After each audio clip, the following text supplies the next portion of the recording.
Today we're going to talk about Autacoids.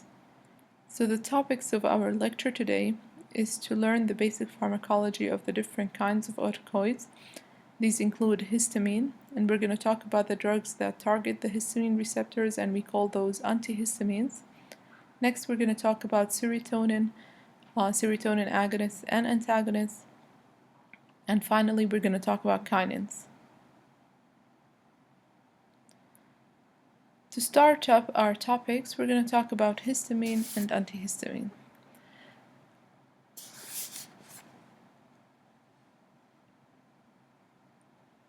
The topics we're going to be covering is the synthesis, distribution, storage, and release of histamine, the different types of histamine receptors, their tissue distribution, transduction mechanisms, and physiological effects.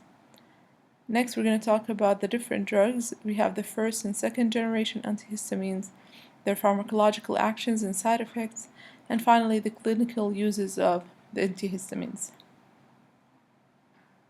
First of all, histamine is synthesized from L-histidine, which is an amino acid. This is formed by the action of an enzyme called histidine decarboxylase. This is the structure of histamine, as you can see here in the picture. Histamine is found in multiple tissues in our body. Most of the tissues actually contain histamine, and as you remember, histamine is involved in the immunological reactions or the chemical stimulation or our response in our body to the different chemical stimuli. It is found in the lungs most commonly, skin, and the GI. So while histamine is found in the different tissues of our body, it's more abundant in the lungs, the skin, and the GI system. Why is that? Because these are the tissues that first will encounter or counter the antigens. So the air we inhale is going to contain dust particles, it's going to contain chemicals, and then upon this chemical stimulation or immunological stimulation, histamine will be released from mast cell upon its activation. Also, the same applies for the skin and the GI system, which are the first line of defense in our body against pathogens, against antigens or chemicals or chemical stimuli. Histamine is found in the mast cells in granules, and it's usually bound to different proteins. So when it's in the bound form, it's inactive, and it gets released upon its activation from mast cells or basophils. The release, as we just mentioned, is either stimulated by immunological stimuli or by chemical stimuli.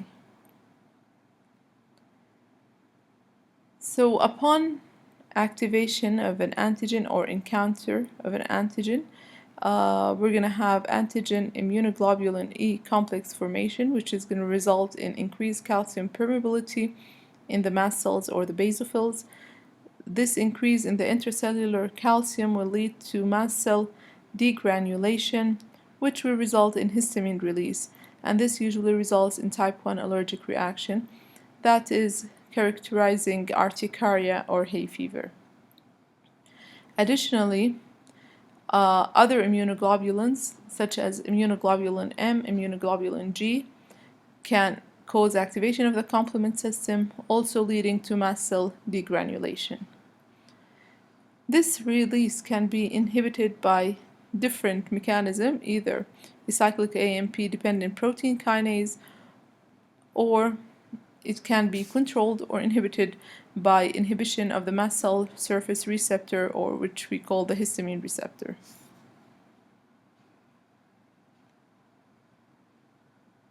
The chemical release is stimulated by different chemicals in our body or exogenously.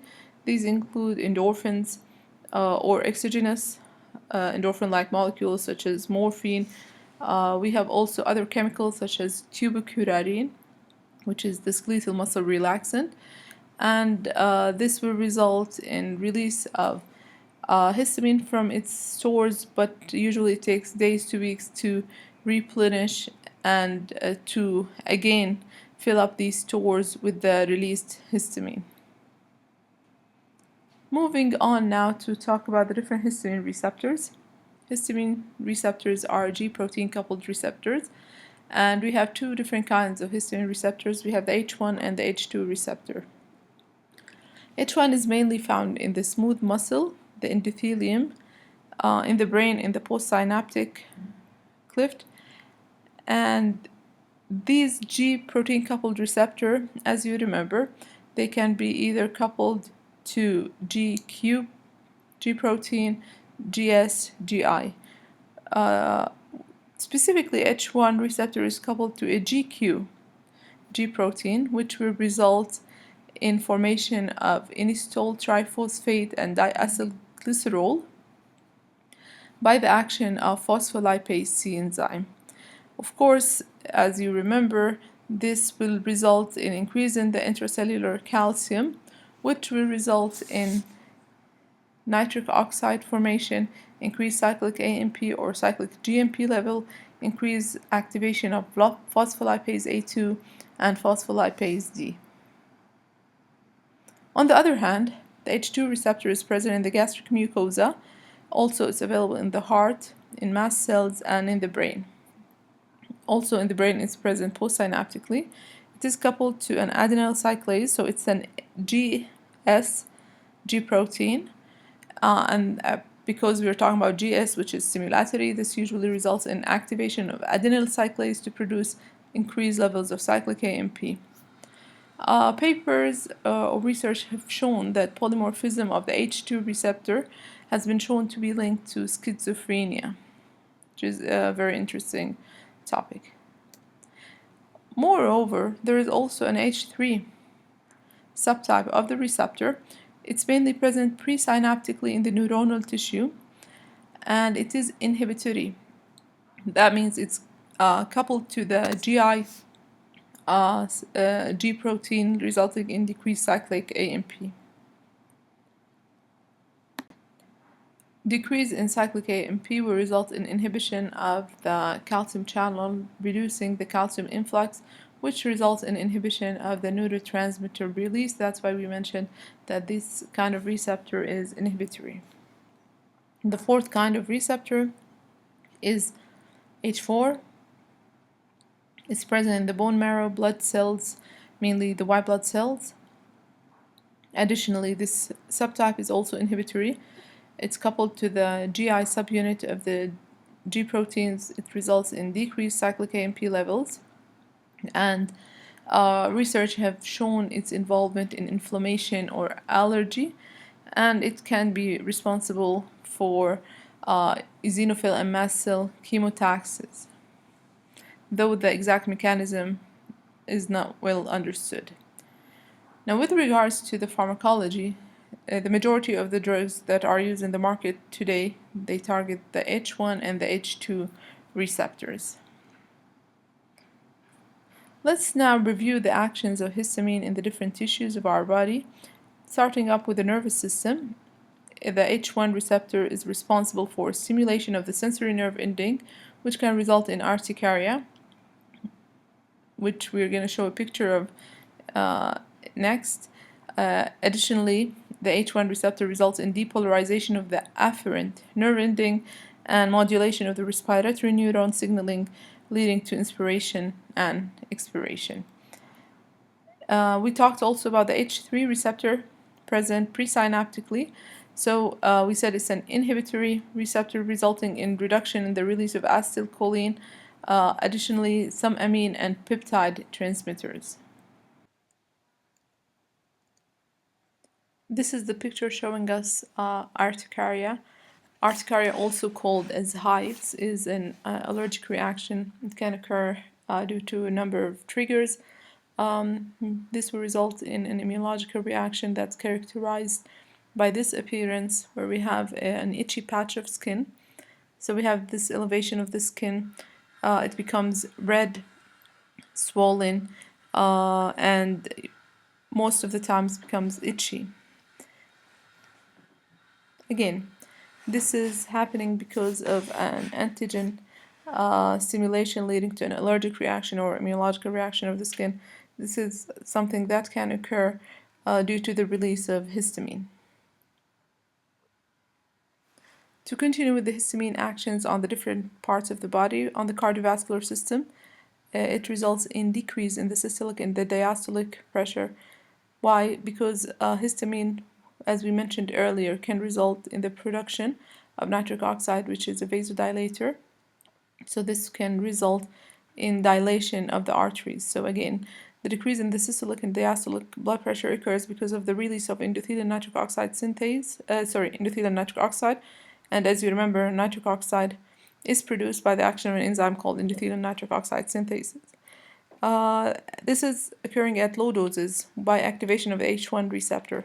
Activation of the H2 receptor will result in activation of the cyclic AMP, and again, cyclic AMP increase if you recall what we have learned about that in the cardiovascular system. In the vascular smooth muscle cells will result in relaxation of vascular smooth muscle cells, leading to again vasodilation, which will result in lowering of the systolic and diastolic blood pressure, and this will result in lowering of the total or the mean blood pressure. At low doses, we're going to see an increase in the heart rate, and this is the resultant of the reflex tachycardia. So when we have decrease in the peripheral vascular resistance occurring because of the arteriolar dilation, this will result in activation of the sympathetic nervous system, leading to reflex tachycardia. On the other hand, at high doses, this histamine will result in activation of the H2 receptor in the heart, which will result also in increase in the heart rate. So both cases, whether we have a low dose or large dose, we will see increase in the heart rate, but the mechanism of that differs. In the cases of the low doses, we're going to see the reflex tachycardia taking action because of the effect of the low dose of the histamine on the H1 receptor, leading to release of nitric oxide, resulting in arteriolar dilation, resulting in reflex tachycardia. At the high dose, in addition to that effect, we're going to see also a direct stimulatory effect on the cardiac H2 receptor, resulting in increase in cyclic AMP. And if you remember again the cardiovascular system, we talked about elevation of cyclic AMP in the cardiac myocytes, leading to increase in the contractile force and increase also in the heart rate. And this is what we see here. We see increase in the ventricular contraction. This is again by activation of the H2 receptor, leading to elevation of cyclic AMP. In the atria, we have predominantly the H1 receptor there, and activation of the H1 receptor usually results in decrease in the atrial contractility. It also can result in increase in the capillary permeability through the H1 receptor. Of course, if you remember, the capillary permeability increase can lead to the triple response characterized by the wheal, which is swelling of the skin. Also, this can result in reddening of the skin because of the vasodilation and flare as well.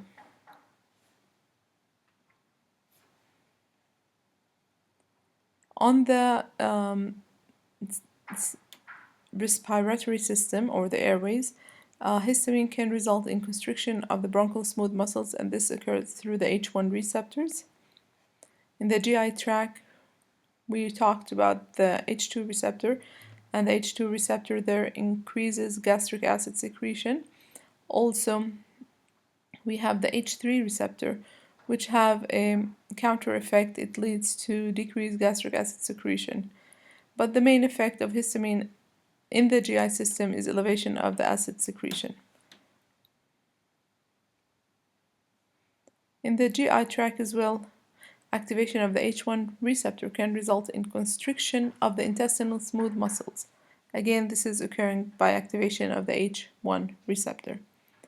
So these are the different effects of histamine in the different systems of our body. Now we're going to move on to talk about how antihistamine works and what are the different classes of antihistamines. Now there are two main classes of antihistamines.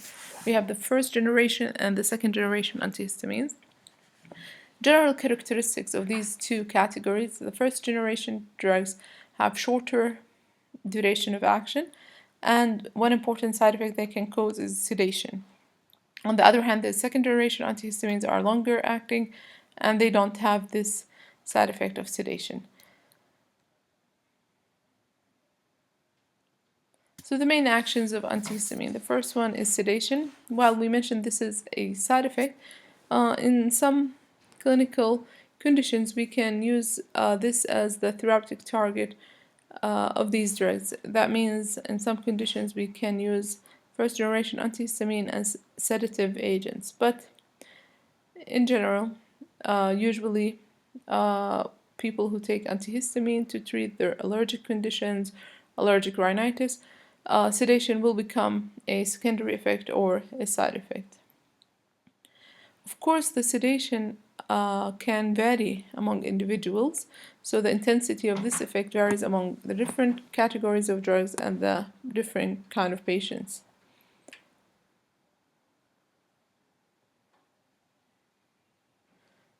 Disadvantages of this effect is that it's not suitable for daytime use, while it can be useful as a sleeping aid. And one important aspect of sedation, and this is something that some parents will experience if they use antihistamine to put their kids to sleep, some children actually exhibit excitation rather than sedation with antihistamine. So we have to be careful about that. We have patient variability, and this variability also occurs with age. So little children, we might see excitation with the use of first generation antihistamine rather than sedation.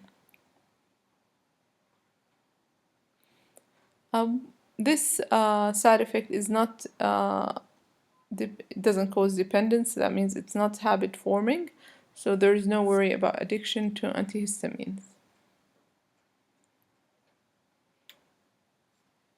Additionally, antihistamines have anti-nausea and anti-emetic effect, and this is also associated with the first generation antihistamines. They are mainly effective in preventing nausea or preventing emesis rather than the treatment of the condition.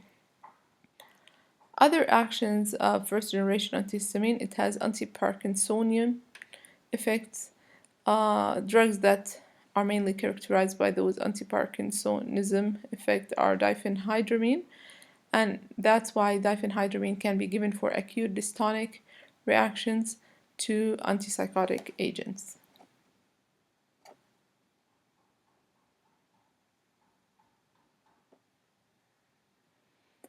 They also have anticholineceptor side effects. These are again mainly associated with the first generation antihistamines. We have mainly two groups that are characterized by their anticholinergic side effects. We have the ethanolamines and the ethylene diamines. So because of those anticholinergic or antimuscarinic side effects, we're going to see peripheral atropine-like effect. This can be useful for non-allergic rhinorrhea, but it can cause urinary retention and blurred vision.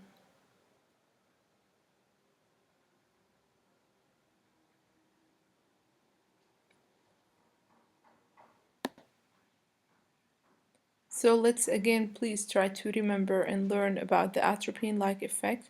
We remember that atropine is an anticholinergic agent, and it's going to cause a lot of side effects. These include again blurred vision, urinary retention, dry eye, photophobia, confusion, headache, dizziness. What else does it cause? Remember, it can cause tachycardia, flushing, and as we mentioned here, urinary retention or constipation. It can cause also vomiting, nausea. So, what about the useful effect? We said it's useful for non-allergic rhinorrhea because we remember anticholinergic drugs will cause bronchodilation. They're going to decrease the mucus secretion or the respiratory system secretion, so they can help in ventilation.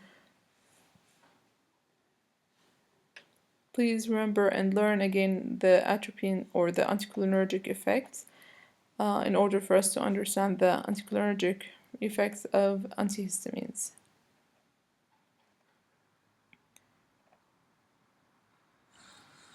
Additionally, antihistamines have effects on the adrenoceptors. So we have anti-alpha adrenoceptor effect, and again, this is mainly associated with the first generation antihistamine, most importantly, phenothiazines. So what do we expect? Remember, alpha adrenergic system, the alpha 1 adrenergic receptor is present in the blood vessels, and it's upon its activation it will result in constriction of these blood vessels. Since we are talking about anti-alpha adrenoceptor effect, we're going to see the opposite of constriction, which is vasodilation, and this can result in hypotension or decrease in the blood pressure, which can result in something we call orthostatic hypotension. Orthostatic hypotension means that when we change the position or the patient changes his position, we're going to see lowering of the blood pressure. So the antihistamine can cause orthostatic hypotension. Another receptor that antihistamines can target is the serotonin receptor. So we would see anti-serotonin effects. And again, this is also associated with the first generation antihistamine, most seen with cyproheptadine.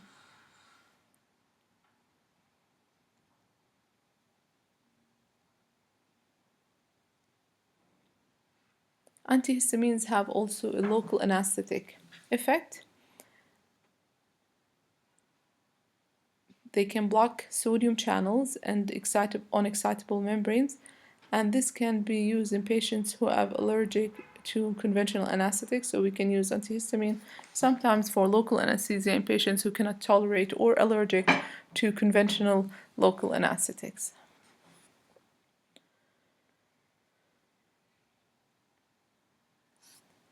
The first generation antihistamines, we mentioned one important trait that differentiates them from second generation antihistamine is that they cause sedation. Why is that? This is because they are lipid soluble compounds. They would cross the blood brain barrier to reach the brain, and there we would see their sedative effect. Their actions are on the H1 receptor. They're not direct bronchodilator. They do, we mentioned, have anticholinergic effect leading to bronchodilation, but this is of little value in cases of bronchospasm or a condition of acute asthmatic attack.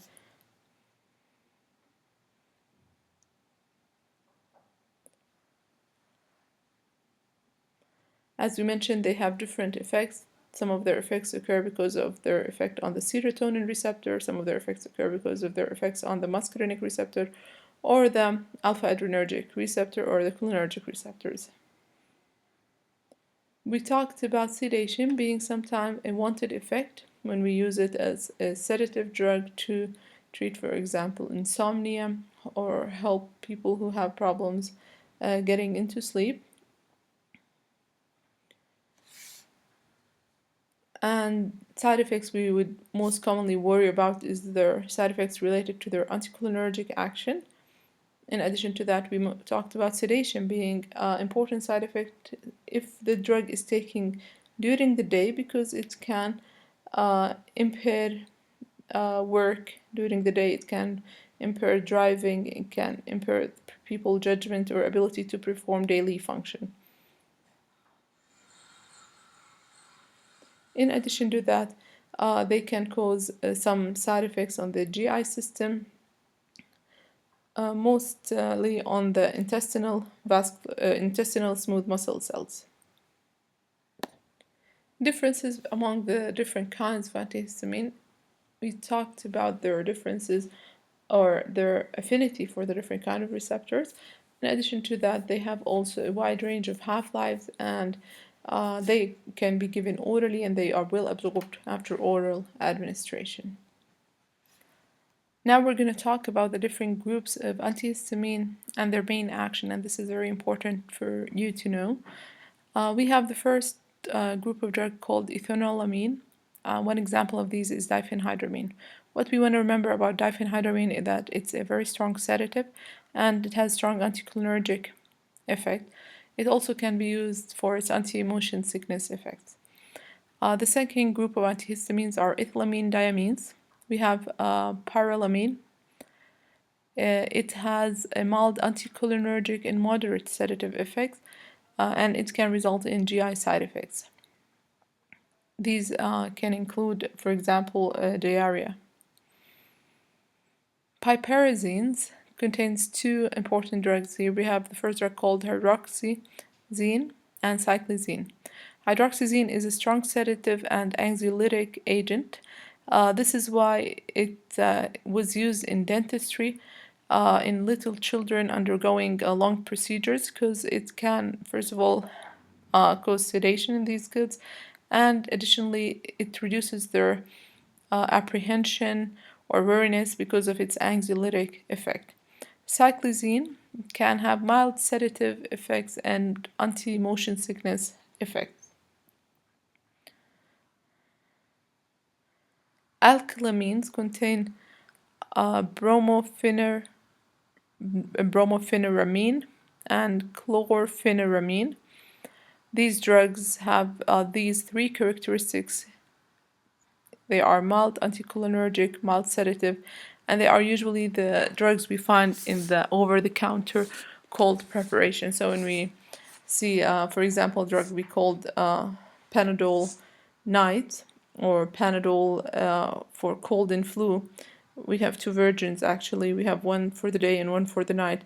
Usually the one for the night, it contains one of these medications. More commonly, it contains chlorpheniramine, and because it have these effects to treat rhinorrhea, it's added to these cold medication, and it's preferred to be used at night because it can have sedative effects. Next, we're going to talk about phenothiazines. Phenothiazines, we have bromothazine. Bromothazine had strong anti-serotonin effects. That's why it's an antiemetic agent. In addition to that, it's a strong sedative and strong anticholinergic drug. Some other miscellaneous drug, we have cyproheptadine. Cyproheptadine is mainly characterized by also its serotonin receptor effect. It has moderate sedative effects but mild anticholinergic effects. Now moving on to talk about the second generation antihistamine. The second generation antihistamine are less lipid soluble. They are less likely to cross the blood-brain barrier than the first generation, but that doesn't negate their sedative effects. So some of them have some sedative side effects, but less so than the first generation. So again, they are less lipid soluble, less likely to cross the blood-brain barrier, and have less sedative effects than first generation. Since they don't cross the blood-brain barrier, they are less likely to have central autonomic side effects than the first generation. Other characteristics of the second generation antihistamine, they have longer duration of action, they're longer acting than the first generation. Their metabolism is usually by the enzyme cytochrome P450, most specifically by CYP3A4 system. So this makes them subjected to drug-drug interactions, because a lot of drugs are either metabolized by the CYP3A4 system, or they are inhibitors or activators of this system. So we have to worry about these side effects with relation to the second generation antihistamine. What antihistamines do we have? We have loratadine, cetirizine, and fixofenadine. Their dosing interval is 24 hours a day. Now, we're not going to remember numbers, but just to compare, usually these drugs are given only once a day, which is more convenient to the patient, and they're mainly used for allergies.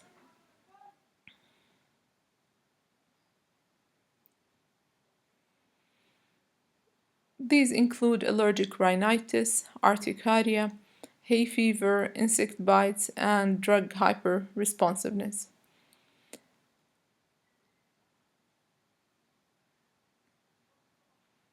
Other clinical uses, we can use these agents also as antiemetic agents for the prevention of motion sickness and also for other causes of nausea such as vertigo. Example of drugs used as antiemetic, we have niclizine, promethazine, and diphenhydramine. Diphenhydramine, remember we mentioned some of these second generation drugs can have sedative effect. So diphenhydramine can be used for the relief of insomnia. Toxicity of antihistamine in general, it can cause excitation and convulsion in children. They can cause postural hypotension, which is characterized also by reflex tachycardia, and it can cause allergic responses, mainly from topical administration of antihistamine. Now, a very important topic we want to talk about is the drug-drug interaction. We said that the second generation antihistamine are metabolized by cytochrome P453A4.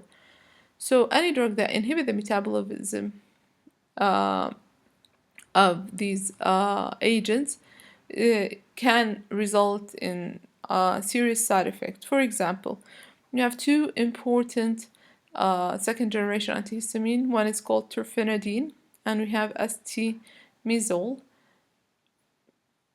Both of them again are metabolized by CYP3A4. What other drugs can interact with them? We have ketoconazole, itraconazole, and fluconazole. Remember, these three drugs are antifungal agents. They are inhibitors of the cytochrome P450 system. So co-administration of terfenadine or estimizole with these antifungal medications, or let's continue the list. We have erythromycin, clarithromycin, and trolindomycin. These are antibiotics. This will result in inhibition of the metabolism of terfenadine, for example, resulting in elevation of the plasma level of this drug, which result in increases in the toxicity of this drug. And this drug is characterized by chances, or it can cause arrhythmias, which is a fatal condition. So we have to be careful about these drug interactions. As we mentioned briefly or previously in the lecture, we talked about the H3 and the H4 receptors, and we said most of the drugs that are in the market, they're targeting H1 and H2 receptor, while H3 and H4 receptor antagonists are not yet clinically used. But potential uses of these drugs, H3 blockers can be used for sleep disorders, for the treatment of obesity, and cognitive and psychiatric disorders. And there is a lot of research being done on that. H4 blockers, we said it might have anti-inflammatory effect, so they can be useful for the treatment of asthma. Now moving on to talk about the serotonin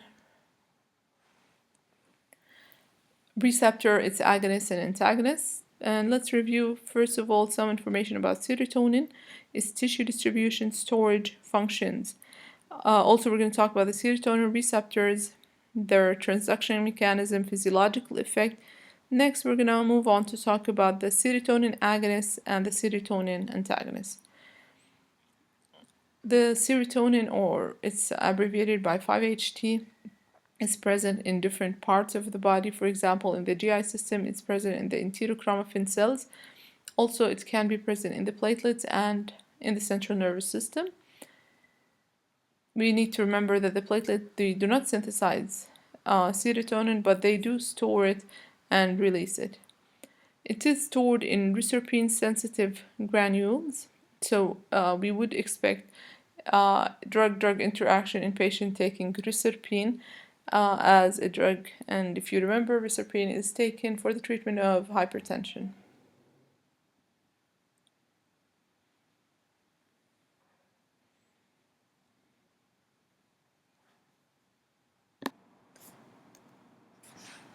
The functions of serotonin include those related to the brain serotonergic neurons. These include its involvement in mood elevation, its regulation of the sleep cycle.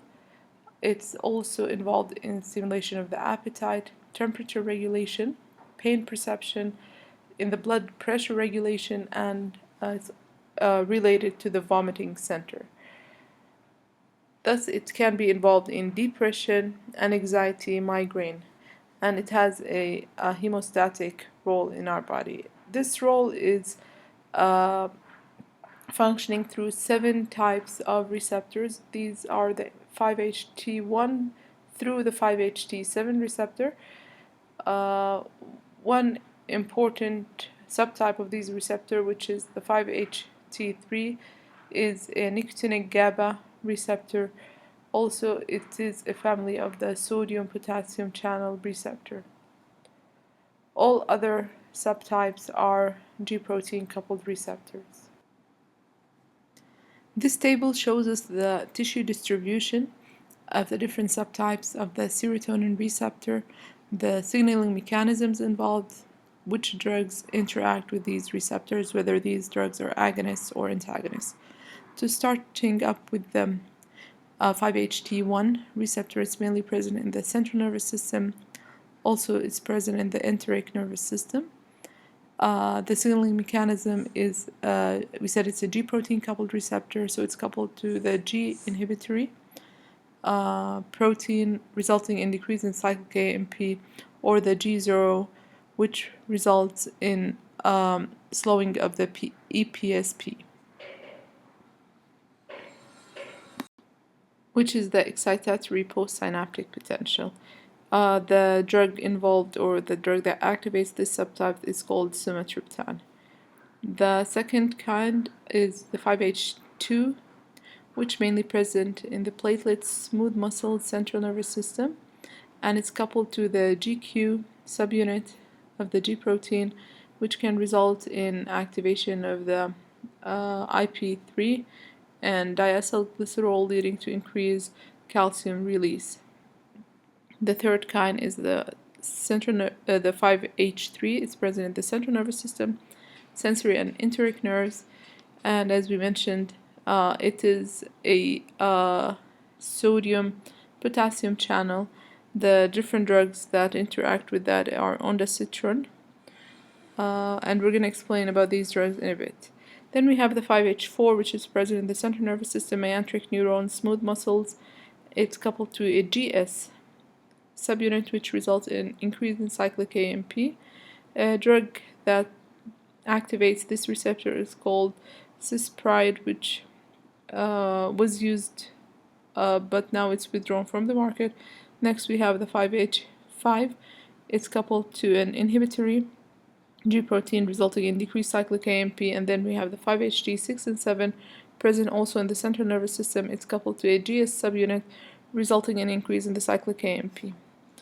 Now let's move on to talk about the different receptor functions in the different parts of the body, starting up with the nervous system. We know that serotonin is a neurotransmitter, and it's a precursor to the melatonin in the pineal gland. It's present also in the medulla and in the GI tract, and it's involved in the vomiting reflex. It has also functions in the enteric nervous system, responsible for the bowel movements, and in the sensory nervous system, that's also responsible for the feeling of pain and itching. In the respiratory system, serotonin results in constriction of the bronchial smooth muscles. In addition to that, it can facilitate acetylcholine release from the vagal nerve. In the cardiovascular system, serotonin activation results in constriction of the most of the blood vessels, except for skeletal coronary vessels.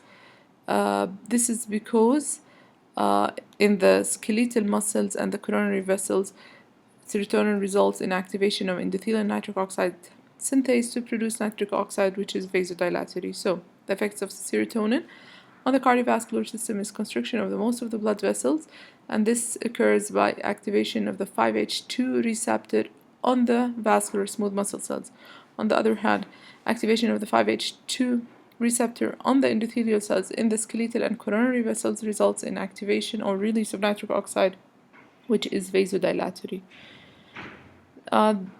It can also result in reflex bradycardia, which is called Bizold-Jarisch reflex, and this is resulting from afferent vagal stimulation through the 5-HT3.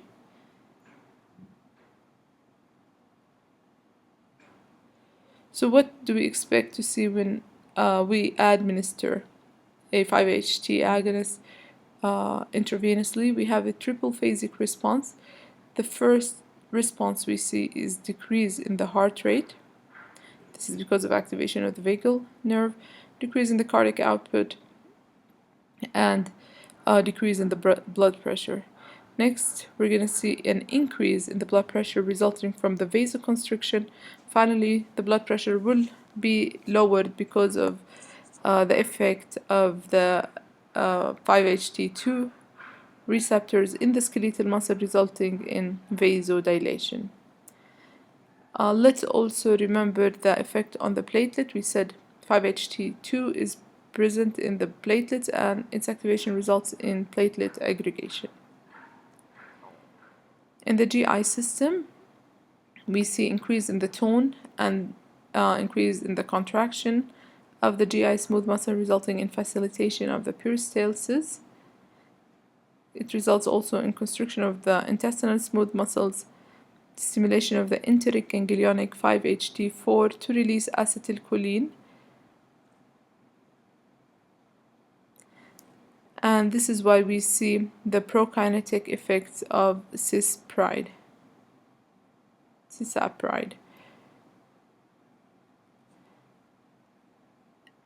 In the cases of carcinoid syndrome, which is a tumor that can occur in different parts of the body, but mainly can most commonly happen in the GI system, this kind of tumor, carcinoid tumor, it secretes different chemicals into the bloodstream, resulting in a variety of signs and symptoms.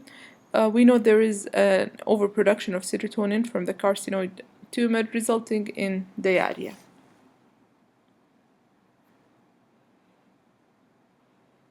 There is a condition called serotonin syndrome. The serotonin syndrome, where we have increased levels of serotonin in our body, as we said, it can be resulting from the carcinoid tumor. The clinical presentation of serotonin syndrome is resulting in hypertension, hyperthermia, hyperflexia, tremor, diarrhea, mydriasis, agitation, and coma. Again, to expand on these terms, hypertension, as you remember, is elevation of the blood pressure. Hyperthermia is elevation of the body temperature. Hyperflexia is overactivity or over-responsiveness of the body reflexes, for example, increasing the twitching or the spastic response. Tremor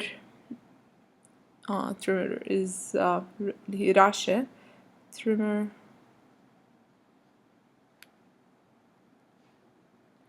Okay, which is shaking of the hands, for example, or any peripheral organ.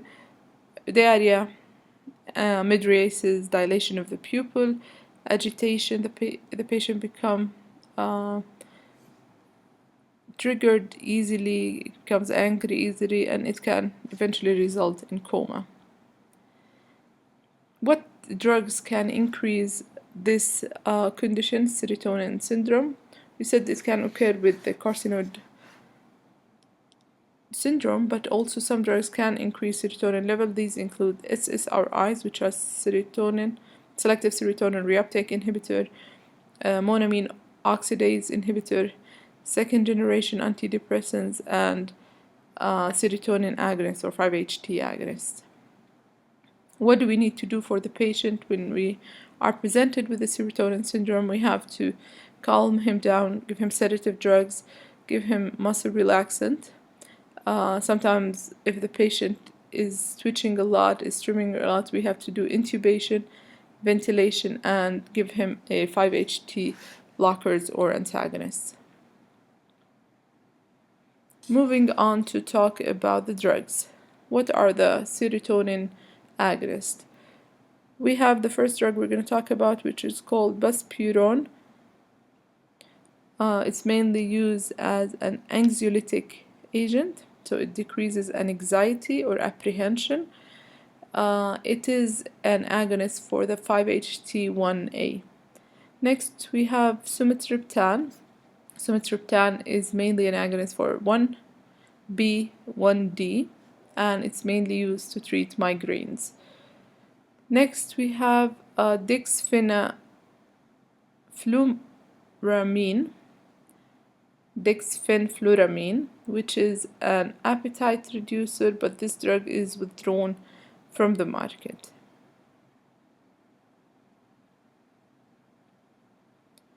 Next, we have cisaparide, which is used for the treatment of gastroesophageal reflux disease. Also, this drug is withdrawn from the market.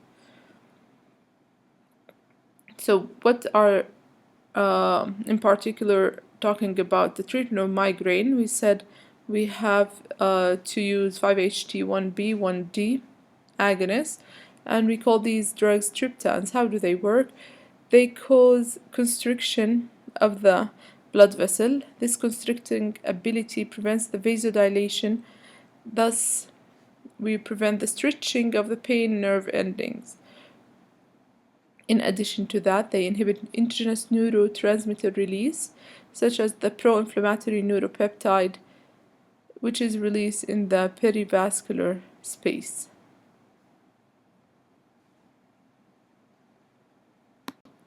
So again, it results in constriction of the blood vessel, preventing vasodilation, and the vasodilation, if you remember, we talked about that earlier, it causes stretching of the pain nerve ending. So when we prevent the vasodilation, we have less stretching or stimulation of the pain nerve ending. This is why serotonin is mainly used for the treatment of this is why serotonin agonists such as triptans or sumatriptan is used for the treatment of migraine. The second reason is inhibition of pro-inflammatory neuropeptide, which was called CGRP, calcitonin gene-related peptide. It's involved in a number of functions in the body. One of these important functions related to migraine, which is the inflammatory mediator.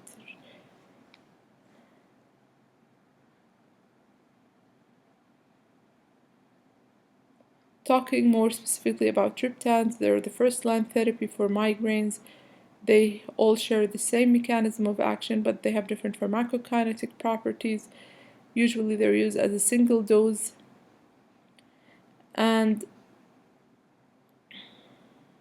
side effects include altered sensation, dizziness, muscle weakness, and neck pain. They can cause chest discomfort from coronary vasospasm, so they would be contraindicated with patients who have peripheral artery disease or coronary artery disease.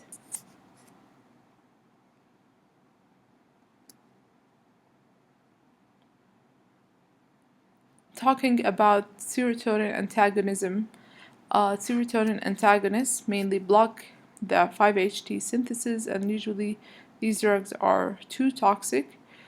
Then we have some drugs that cause depletion of the 5-HT or the serotonin stores. This includes reserpine, which is a sympatholytic drug, and it's an antihypertensive agent. It results in depletion of serotonin from its stores, which means that they will be circulating peripherally in the blood circulation, resulting in too high circulating concentration of 5-HT or serotonin. And then we have the group of drugs that are called the 5-HT receptor antagonists, and this is the best way to have serotonin antagonism. The first drug we're going to talk about is cyproheptidine.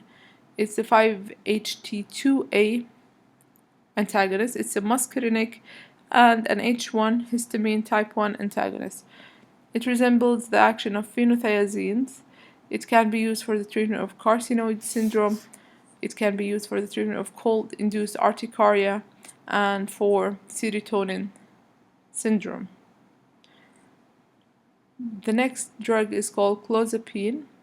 Clozapine mainly targets the 5-HT7 and it also targets dopamine receptor. This drug is reserved for the use of central nervous system disorders such as it's an atypical antipsychotic drug. It has few extrapyramidal side effects. It can also be used for the treatment of schizophrenia.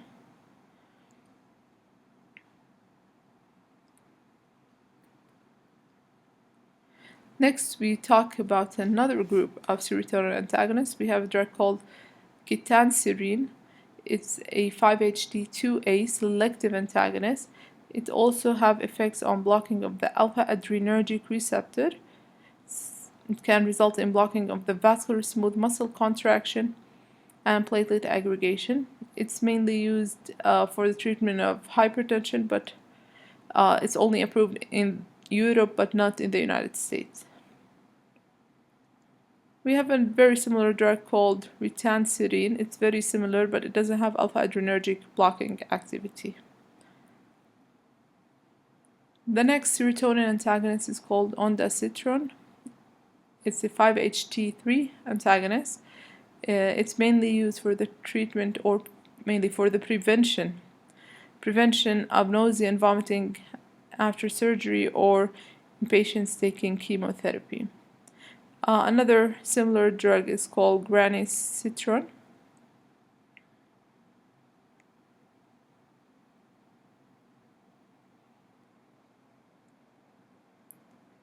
Talking very briefly now about kinins, we want to learn how kinin are synthesized and degraded, their pharmacological actions, especially of bradykinin, and the different kind of kinin receptors.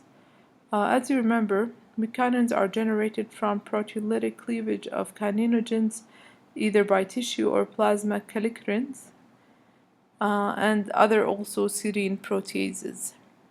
What are the different effects or actions of kinins on different parts of the body? On the cardiovascular system, it results in dilation. So we have arteriolar vasodilation, and this is the resultant of direct and endothelial-dependent release of nitric oxide and prostacyclin. It can result in venous constriction, which is the direct effect of kinin themselves, but also by the activation of prostaglandin F2A. They result in increased capillary permeability, so the body responds to an IV bradykinin administration. Initially, we have a transient decrease in the blood pressure. This is resulting from the direct arteriolar dilation. Next, we have restoration of the normal blood pressure because of the reflex sympathetic discharge. Other effects of kinins, they are pro-inflammatory, they are allergesic, and this occurs through prostaglandin E2, and they result of constriction of the visceral smooth muscle. Some studied effects or effects that are now under study, so that means these effects are putative, that means conditional or not well established. They have local modulator effect of the blood flow, and they modulate the tone of the salivary and the pancreas. Additionally, they regulate the transport of water, electrolyte, and amino acids in the GI tract. These are the structures of the different kind of kinin agonists and antagonists. Let's move on to talk about the different kind of kinin receptors and the drug that can activate these kinds. So we have, first of all, the B1 receptor. It's mainly sensitive to this arginine metabolite. If we compare calidin, which is one of the kinins, to bradykinin, we note that calidin is 10 times more potent than bradykinin. This kind of receptor have a limited tissue distribution. It is involved in vascular smooth muscle contraction and proliferation. It's also involved in collagen synthesis and inflammation, and it's mainly induced by trauma. The B2 receptor, it is sensitive to intact peptides, not a portion of the peptide. It's a G protein coupled receptor. It's widely distributed. It results in vasodilation, increase in the permeability, and increase in the pain. It results in calcium mobilization, chloride transport, nitric oxide production, phospholipase C activation, phospholipase A2 activation, and adenyl cyclase activation. The subtype B3 has an unknown function. Finally, drugs that are antagonistic for the kallikrein-kinin system are not yet clinically used on broad terms. They have potential clinical uses, though. They can be used to treat allergic conditions. They can be used as anti-inflammatory or anti-nociceptive medications. Finally, thank you.